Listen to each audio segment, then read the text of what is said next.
Okay. Welcome to the well. I'm Anson Mount. I'm Brandon Edgens.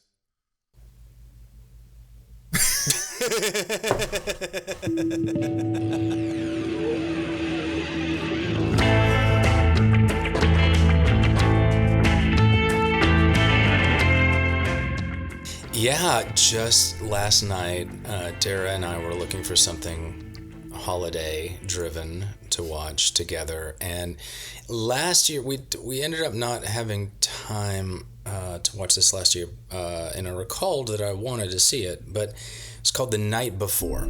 'Twas the night before Christmas, and all through the borough the children were snuggled, their presents wrapped thorough.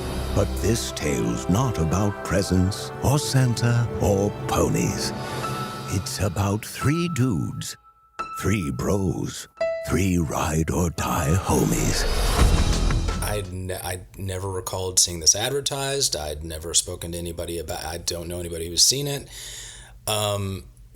It's starring Joseph Gordon-Levitt, Seth Rogen, Anthony Mackie, and the gist is they're three best friends from high school, and Joseph Gordon-Levitt, when they were in their early 20s, his parents both died on Christmas Eve, and so the other two decided to spend Christmas with him to keep him from being lonely, and this became a yearly tradition where they would just have this massive they try to get crazier and crazier and crazier every Christmas Eve and have the best time.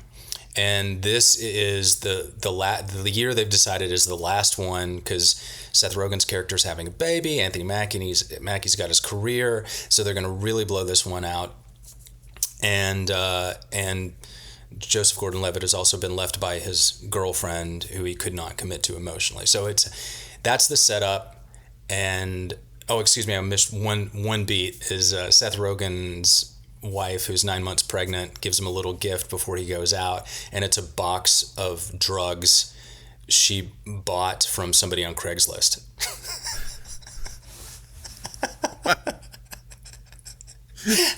Saying, "Go have the time of your life." Mm-hmm. And that's the setup. It's a coming of age story, but it is so much fun. And I gotta say, Seth Rogen's portrayal of someone who is too effed up to function in normal society is so unbelievably good. Not that I know anything about that, but he's so spot on. I mean, he doesn't miss a beat. It's one of the better comedic performances I think I've ever seen, and it's definitely the hardest I've laughed in a while.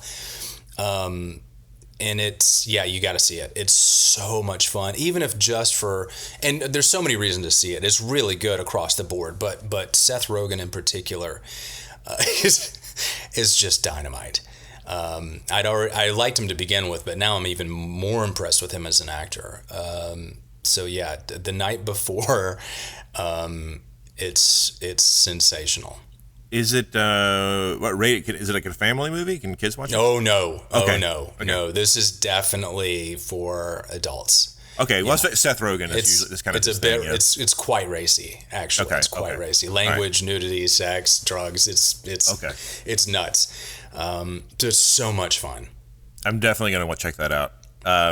Because we always need new Christmas movies, right? We kind of wear them out, you know. Absolutely. I have the Christmas Story memorized. I don't need to watch it. I know. And there's so many good ones that people have forgotten about. Like a couple of years ago, we rediscovered A White Christmas. I think we talked about that on the drop. I really want to, I'm hoping to carve out time to see Christmas in Connecticut this year.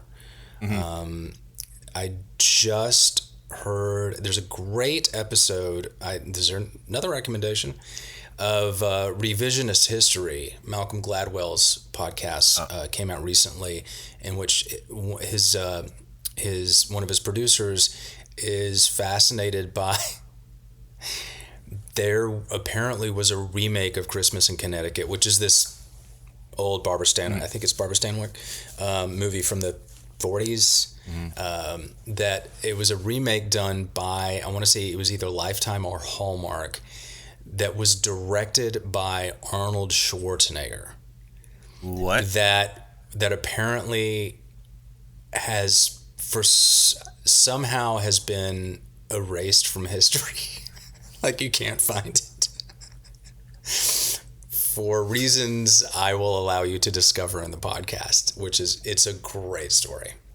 And that's Gladwell's revisionist history. That's okay. revisionist. It just came out maybe a few days ago or a week ago for the holidays. It's a really good story. Oh, wow. It's called a Very Terminator Christmas, I think is what it's called. Yeah. Oh my God. Okay. These are good. I have one too, now that we're on the subject of Christmas movies. Sharon found this one, Family Man. The Family Man? Family Man? Oh yeah, I love that movie. Oh yeah? Jack Campbell thought he had everything. Merry Christmas. I'm giving everything I've got to this deal. You're a credit to capitalism, Jack. Then one day, his past caught up to him. Kate Reynolds. She was my girlfriend in college. I almost married her. But instead you left her. I took the road less traveled. And fate What? Him? Me. gave him a glimpse What do you need, Jack? I got everything I need. Yeah? You just remember that you brought this on yourself. at what his life could have been. Oh my gosh, what a great Christmas movie. Yeah, not enough people have seen that too. Yeah, it's Nicolas Cage and Tay Yeah. Leone, and it's such a simple. What I liked about it the most is that it's clearly kind of a take on It's a Wonderful Life, but it forgoes all kind of the machinations and stuff of the Christmas miracle and the magic, and just starts off with like, a man has everything, and then he suddenly doesn't. And they don't. And I like the fact that the movie doesn't waste time with like, why? How did this happen? He's just like, he just kind of throws him back into this other parallel life, that he could have had, if he made a different decision at a certain. Well, point in his life. it takes Jimmy Stewart's what's a Christmas, is it a Christmas Carol? It's a Wonderful Life. It's a Wonderful Life. Yeah. And it turns it on its ear. It reverses the plot of It's a Wonderful Life. So he's a guy who has, he starts out being a very successful, rich jerk. Yeah. Right? And then it transports him into a life where he has a family with Tay Leone. Yeah. Right. And he has everything. And then, I don't want to spoil the plot. Yeah, but it was really, really, really good. I was surprised at how. I mean, look, Nicolas Cage is always reliable, and he's great in this. It also solidified my crush on Tay Leone at the time. I've always really just found her just to be so soulful and interesting, and she's great in this as well. The Well is produced, edited, and recorded by Anson Mount and me, Brandon Edgens. Theme music written by Jonathan Myberg and performed by Brandon Edgens. Until next time, have a good time.